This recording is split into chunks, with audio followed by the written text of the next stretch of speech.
पर आपके द्वारा उपार्जित धन का सर्वोत्तम उपयोग करना आपको नहीं आता है। पर ये परोपकार परायण महापुरुष जब आप इनसे जुड़ जाते हैं तो आपके द्वारा उपार्जित जो धन है उसका भी सर्वोत्तम उपयोग हो जाता है। गौ माता की सेवा में, ब्राह्मणों की सेवा में, दीन दुखियों की सेवा में, संतों की सेवा में, समाज राष्ट्र की सेवा में उपयोग हो जाता है। तो नारद जी का कोई स्वार्थ नहीं है।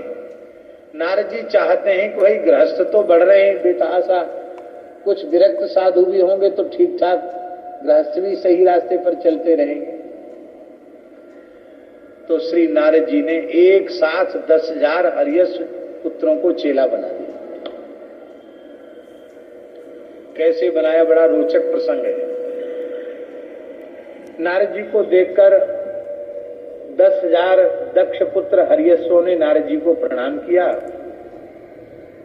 नारद जी बोले, तुम लोग इतनी कठोर तपस्या क्यों कर रहे हो? कहते तप करेंगे और सृष्टि का विस्तार करेंगे। अच्छा, वाह, तप से शक्ति प्राप्त करके फिर सृष्टि का विस्तार करेंगे? बोले हाँ। हमारा कोई निषेध नहीं है, पर हमारे प्रश्नों का उत्तर खोजे बिना यदि तुम सृष्टि विस्तार के चक्र में पड़े तो तुम्हारा मनुष्य जन्म व्यर्थ चला जाएगा। इसलिए पहले हमारे प्रश्नों का उत्तर खोज लो, अब फिर तुम्हारी जैसी इच्छा। बताओ महाराज क्या प्रश्न है? वो जी बोले, उवाच चात हरयस्वा कथम श्रेक्षित वै प्रजा अदृष्ट्वान्तं भूयूयं बालिशा बत पालका। देखो, वस्तुतः तुम लोग अज्ञानी हो, क्योंकि मेरे प्रश्नों का उत्तर अभी तुम नहीं जान पाए हो। इस पृथ्वी का अंत तुमने देखा है? नहीं देखा। तो जब धरती का अंत नहीं देखा, पृथ्वी का अंत नहीं देखा, तो तुम सृष्टि विस्तार क्या करोगे? एक ऐसा देश है, राष्ट्र है, जिसमें एक ही पुरुष है। उस राष्ट्र को तुमने देखा है और उस पुरुष का अनुभव किया है, जो एक राष्ट्र में एक ही पुरुष है। एक ऐसा बिल है जिसमें प्रवेश का मार्ग तो है, पर उस बिल में से निकलने का मार्ग नहीं है। उस बिल को तुमने देखा है?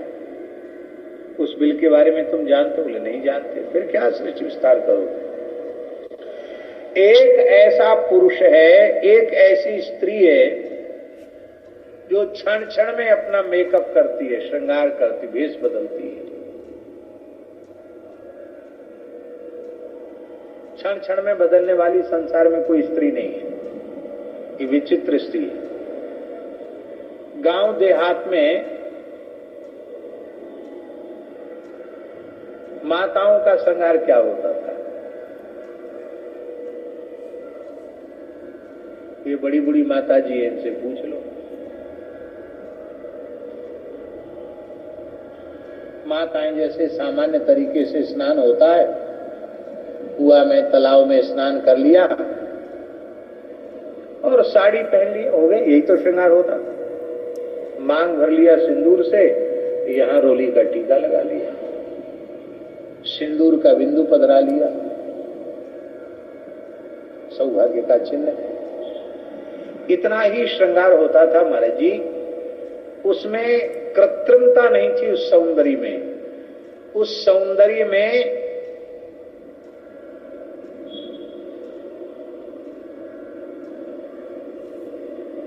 लावण्य था।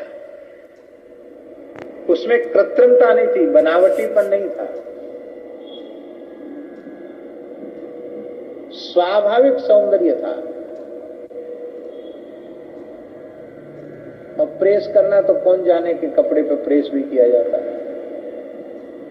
हाँ, कभी होली दिवाली कोई बढ़िया उत्सव आया तो माताएं बक्सा में बढ़िया नई नई साड़ी रखती थी और फिर पहन लेती थी। एक ऐसे ही होता था गांव देहात। ये जो माताएं जिस कलर की साड़ी उसी कलर की बिंदी, ये प्राचीन संस्कृति नहीं है, ये आधुनिक संस्कृति है। मध्य में बिंदी तो रोली की बिंदी, हरिद्रा युक्त जो स्त्री है उसी की बिंदी बीच में रखना चाहिए। ये केमिकल वाली बिंदी और ये रंग बिरंगी बिंदी नहीं लगानी चाहिए।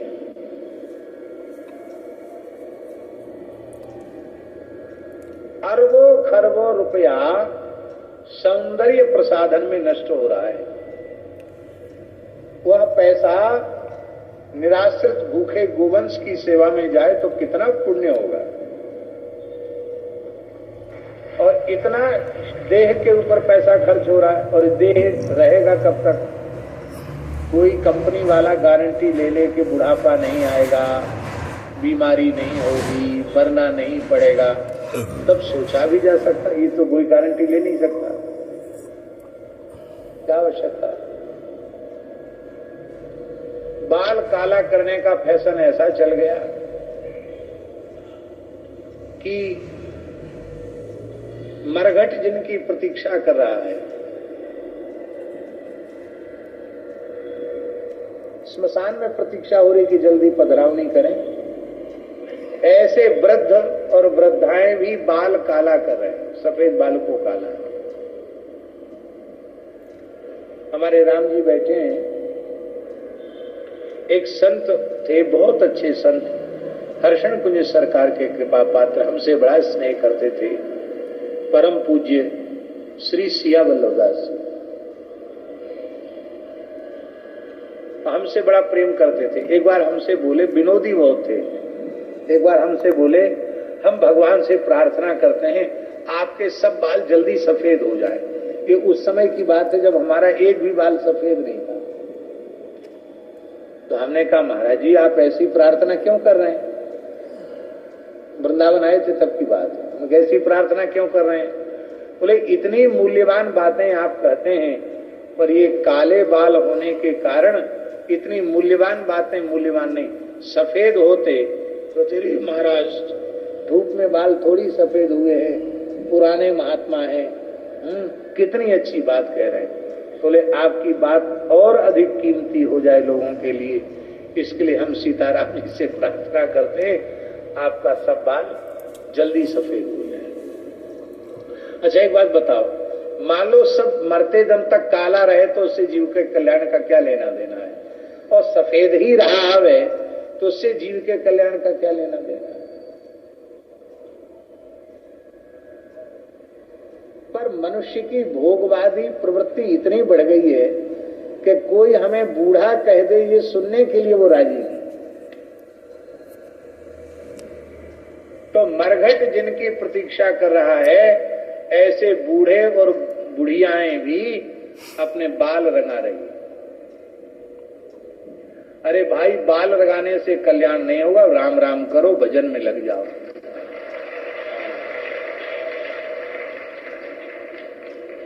ये बाल रंगाने की जो संस्कृति है ये आसुरी संस्कृति है, भारतीय संस्कृति नहीं है। समय आने पर इसकी चर्चा हम करेंगे।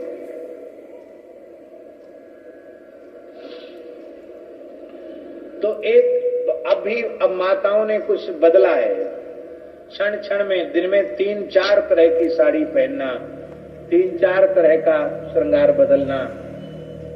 अब दूसरा कोई काम तो है नहीं, घर में काम वाले सब लगे हुए हैं, तो कुछ न कुछ तो करना पड़ेगा। तो या तो बाजार में समय नष्ट कर दिया या बार बार कपड़ा बदलने में समय चला गया।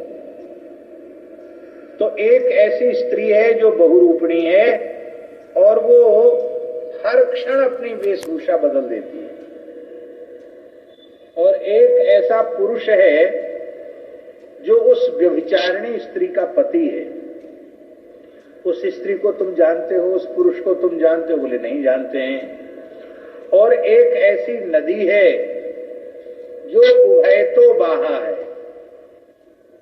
उभयतो बाहा का अर्थ है कि दोनों ओर बहती है, उल्टी भी बहती, सीधी भी बहती। ऐसी दुनिया में कोई नदी नहीं है जो पूरब भी बहे और पश्चिम भी बहे। उस नदी से परिचय है तुम्हारा? बोले नहीं है। फिर क्या सृष्टि विस्तार करोगे? एक ऐसा घर है जो 25 चीजों का बना हुआ है। उस घर के निर्माण में जो मटेरियल प्रयोग हुआ है वो 25 प्रकार का है। 25 प्रकार के पदार्थों से बनकर वो मकान तैयार हुआ। अद्भुत मकान है महाराज, विचित्र कारीगरी है उस मकान की। उस मकान का परिचय है तुमको? बोले बिल्कुल नहीं है। फिर क्या सृष्टि विस्तार करोगे? एक ऐसा हंस है जिस हंस की कहानी बड़ी विचित्र है, विचित्र कहानी वाला हंस है। उस हंस से तुम्हारा परिचय है? बोले नहीं है। फिर क्या सृष्टि विस्तार करोगे?